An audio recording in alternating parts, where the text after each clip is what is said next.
வணக்கம், welcome to Guru grammar mastery. I am Dravitha. இன்னைக்கு நம்ம என்ன டாபிக் பார்க்க போறோம் அப்படின்னா ஆக்டிவ் வாய்ஸ் பேசிவ் வாய்ஸ். யாருக்கு அப்படின்னா 10th 12th மற்ற எல்லா ஸ்டூடெண்ட்ஸுக்கு தான், especially 10th and 12th. Tense வைஸா நம்ம ரூல்ஸ் என்னன்னு பார்க்க போறோம். டென்ஸ் வைஸா ஏன் அப்படின்னா ஃபர்ஸ்ட் வந்து சிம்பிள் ப்ரெசன்ட், பாஸ்ட், ஃபியூச்சர், இந்த மூணு தான் இன்னைக்கு பார்க்க போறோம். ஏன் அப்படின்னா இதுதான் பேசிக். இதை நீங்க நல்ல தரோவா தெரிஞ்சுக்கிட்டீங்க அப்படின்னா கண்டினியூஸும் பர்ஃபெக்டும் நம்ம ஈஸியா நம்ம வந்து எழுதிடலாம். எந்த வித குழப்பமும் இருக்காது. ஓகேங்களா? சரி, இப்ப இந்த சேனலுக்கு நீங்க புதுசா பாக்குறீங்க அப்படின்னா சப்ஸ்கிரைப் பண்ணிக்கோங்க, லைக் பண்ணுங்க, ஷேர் பண்ணுங்க. உங்களோட சப்போர்ட் வந்து எனக்கு ரொம்ப ரொம்ப முக்கியம். பார்க்க போறது என்ன அப்படின்னா simple present tense. Simple present டென்ஸ்ல வந்து ஆக்டிவ் பாசிவ். ஓகேங்களா? ஆக்டிவ் வாய்ஸ்னா என்ன? ஆக்டிவ் வாய்ஸோட ஃபார்முலா, பாசிவ் வாய்ஸோட ஃபார்முலா. ஆக்டிவ் வாய்ஸோட ஃபார்முலா என்னது? சப்ஜெக்ட் V1 எஸ் அல்லது இஎஸ் ஆப்ஜெக்ட். சப்ஜெக்டோட சப்ஜெக்ட் ஓகே. சப்ஜெக்ட்னா யார் வந்து யாரு என்ன வேலை செய்யறாங்க, யார் வேலை செய்யறாங்களோ அவங்கதான் சப்ஜெக்ட். சரிங்களா? எதை பாசிவ்ல ஆக்டிவ்ல உள்ள ஆப்ஜெக்ட் பாசிவ்ல சப்ஜெக்டா வந்துரும். அடுத்தது இஸ், ஆம், ஆர். இஸ் எதுக்கு வரும் அப்படின்னா சிங்குலருக்கு ஹி, ஷி, இட், சிங்குலர் நவுனுக்கு இஸ் வரும். ஆம் எதுக்கு வரும் அப்படின்னா சப்போஸ் அந்த ஆப்ஜெக்ட் வந்து ஐயா மாறுச்சுன்னா ஆம் வரும். புளூரலா இருந்ததுன்னா ஆர் வரும். V3 அப்படின்னா என்ன அப்படின்னா பாஸ்ட் பார்ட்டிசிபிள். V3னா என்னது? Past participle. வேர்பின் பாஸ்ட் பார்ட்டிசிபிள்னு அர்த்தம். அது V3 ஃபார்ம், தேர்ட் ஃபார்ம். அது V1ன்றது பிரசன்ட், V2ன்றது பாஸ்ட், V3ன்றது past participle. Then by plus subject. யாரால் அந்த வேலை செய்யப்பட்டதோ. பைனா என்ன மீனிங் வந்துன்னா ஆல் அப்படின்னு அர்த்தம். பைனா மீனிங் என்ன? ஆல். ஓகேவா? சரி, ஓகே. இந்த ஃபார்முலா புரிஞ்சுதா? நெக்ஸ்ட் பாத்தீங்க அப்படின்னா ஆக்டிவ் வந்து எப்படி பாசிவா மாத்தலாம்னு பார்க்கலாம். ஆக்டிவ் வந்து ஹி ரைட்ஸ் எ லெட்டர். ஹீன்றது சப்ஜெக்ட், ரைட்ஸ் அப்படின்றது வேர்பு, எ லெட்டர் அப்படின்றது ஆப்ஜெக்ட். ஓகேங்களா? இப்ப பாசிவ்ல மாறும்போது இந்த ஆப்ஜெக்ட் வந்து என்ன வந்துடணுங்க? பாசிவ்ல சப்ஜெக்டா வரணும். அப்ப a letter.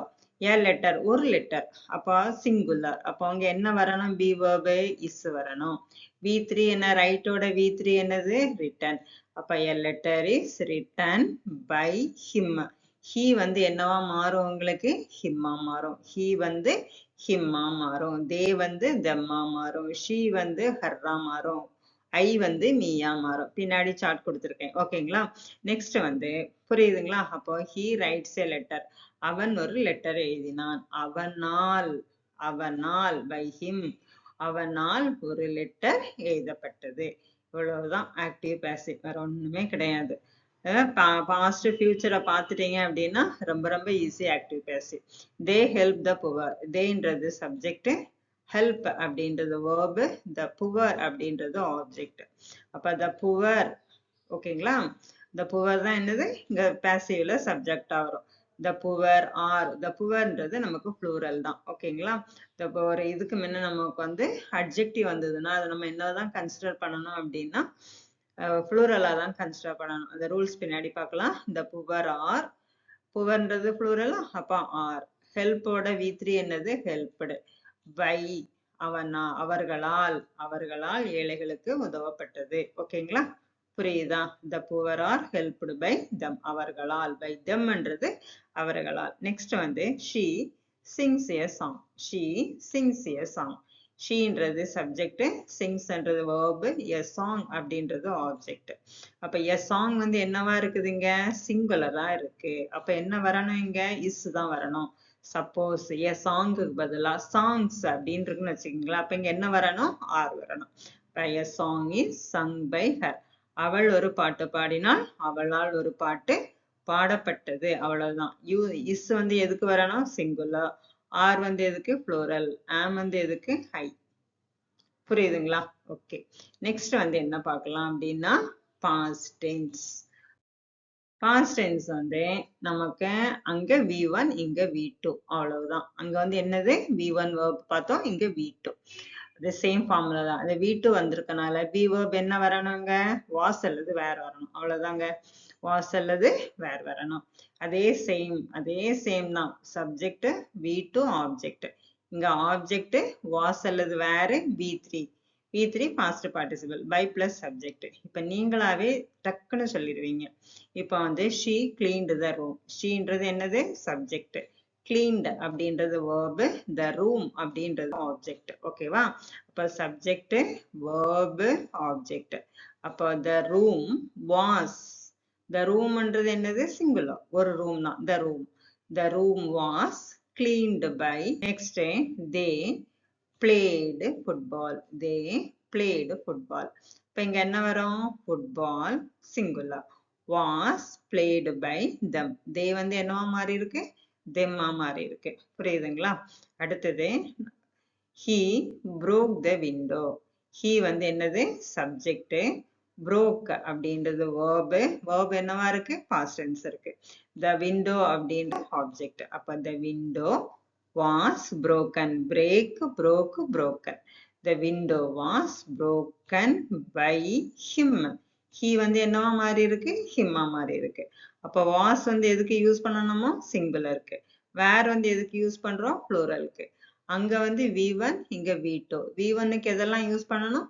am, is, are use பண்ணணும்.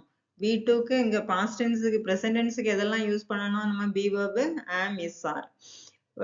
past tenseக்கு be verb எதெல்லாம் வரும்? was அல்லது were. சிங்குலரா இருந்தா was, plural-ஆ இருந்தா were. புரியுதுங்களா? clear தானே? next பாத்துருமா? future tense. future tenseல active formula என்னது? subject, will or shall, v1 plus object. subject, will or shall, v1 plus object. இந்த passive formula எப்படி வரும்? object, will or shall, be. நம்ம அங்க be verb யூஸ் பண்ணோம்ல, அதுக்கு பதிலா நம்ம be யவே நம்ம அங்க யூஸ் பண்றோம். இந்த v1, v3 நம்ம வந்து as usual இது எல்லாத்த மாதிரி தான். நீங்க வந்து future, presentக்கும் pastக்கும் உள்ள வித்தியாசம். presentக்கு என்னது? am, is, are. pastக்கு என்னது? was அல்லது were. futureக்கு என்ன போடுறோம்? will be or shall be. அவ்வளவுதான். present am, is, are. past was, were. future வந்து will be or shall be. ஓகேவா? இந்த passive verb மட்டும் நீங்க தெரிஞ்சு வச்சுக்கிட்டீங்கன்னா active passive voiceல நீங்க தான் king. ஓகேங்களா? ஓகே. இப்போ வந்து active voiceல I will complete the project. I will. I-ன்றது subject. will complete ன்றது verb. the project அப்படின்றது object. இங்க எப்படி மாறும்? the project will be completed. இதுதான் என்னது? passive verb. will be completed. will be or shall be வரணும். the project singular, will be. ஓகேங்களா? will be. be இது complete ஓட v3 verb என்னது? completed. will be completed by. I வந்து என்னவா மாறும்? me-ஆ மாறும். the project will be completed by me. they will paint the wall. they will paint the wall. ஓகேங்களா? theyன்றது subject, will paint அப்படின்றது object, the wall அப்படி theyன்றது subject, will paint ன்றது verb, the wall அப்படின்றது object. அப்ப என்ன வரணும்? the wall object தானே? the wall will be painted. they வந்து என்னவா மாறுது? the wall will be painted by them. the wall will be painted by them. புரியுதுங்களா? ஓகே. நெக்ஸ்ட் வந்து என்னது அப்படின்னு பார்த்தீங்க அப்படின்னா she will sing a song. she will sing a song. ஓகேங்களா? she will sing a song. sheன்றது என்னது? subject. will sing அப்படின்றது என்னது உங்களுக்கு? verb. will sing அப்படின்றது என்னது? verb. a song அப்படின்றது என்னது? object. அப்ப a song will be sung. sing ஓட past participle form என்னது? sung. by. she வந்து என்னவா மாறும்? her-ஆ மாறும். புரியுதுங்களா? அவ்வளவுதான். ரொம்ப ரொம்ப ஈஸியான ஒரு டாபிக் தான்.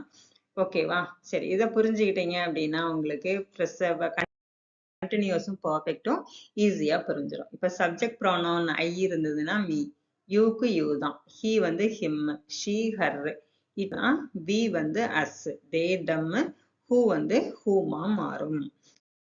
ஓகேவா? அடுத்தது நீங்க வந்து இதை வச்சு நீங்க என்ன பண்றீங்க அப்படின்னா, தயவு செய்து இது இருக்கு இல்லையா, எக்ஸசைஸ் இருக்குல்ல, இந்த எக்ஸசைஸை நீங்க வந்து என்ன பண்றீங்க? ஒர்க் அவுட் பண்றீங்க. ஒர்க் அவுட் பண்ணி கமெண்ட்ல சொல்லுங்க. இல்லாட்டனா வந்து ஆன்சரை வந்து கமெண்ட்ல இது பண்ணுங்க. இல்லாட்டனா நான் வந்து என்ன பண்றேன் அப்படின்னா உங்களுக்கு டிஸ்கிரிப்ஷன்ல ஆன்சர் கொடுக்குறேன். அதாவது 1 or 2 டேஸ்க்கு அப்புறம். ஓகேங்களா? அப்படி இல்லைன்னா நெக்ஸ்ட் வீடியோல உங்களுக்கு ஆன்சர் தரேன். ஓகேங்களா? Change into passive voice. She writes a letter. They play football. He does his homework. the teacher teaches English. Do you want mango? சரி, இது வந்து நான் எடுக்கல. ஓகேவா? அதனால நீங்க வந்து இதை எழுத வேண்டாம். He painted the wall. They watched a movie. She wrote a story. Did she call you? அதை எழுத வேண்டாம் நீங்க. The children broke the glass. அது ஓகேங்களா? இதுக்கெல்லாம் நீங்க ஆன்சர் எழுதுங்க. ஆன்சர் எழுதிட்டு கமெண்ட்ல சொல்லுங்க. தயவு செய்து ஃபுல்லா இது வரைக்கும் பார்த்தவங்களுக்கு ரொம்ப ரொம்ப நன்றி. அதே மாதிரி இதுல வந்து உங்களுக்கு வந்து கொஸ்டின் இருக்கு இல்லையா, அதை நான் தெரியாம எடுத்துட்டேன். நான் அந்த கொஸ்டின் வந்து அதை மட்டும் நீங்க ஆன்சர் பண்ண வேண்டாம். நான் வந்து நெக்ஸ்ட் வீடியோல உங்களுக்கு கண்டினியூஸ் எடுக்கும்போது இதுக்குள்ள ஆன்சரை வந்து கண்டிப்பா நான் வந்து உங்களுக்கு கொடுக்குறேன். ஓகேங்களா? கண்டிப்பா வீடியோ வந்து கண்டினியூவா நான் போடணும் அப்படின்ற நீங்க உங்களோட சப்போர்ட் வந்து எனக்கு ரொம்ப ரொம்ப முக்கியம். இருந்தாலும் கண்டிப்பா உங்களுக்கு வந்து நான் வந்து வீடியோ வந்து அப்லோட் பண்ணிட்டு தான் இருப்பேன். ஓகேவா? தேங்க்யூ ஃபார் வாட்சிங். ஆன்சரை வந்து எனக்கு கமெண்ட்ல வந்து சொல்லுங்க. Okay, thank you one and all.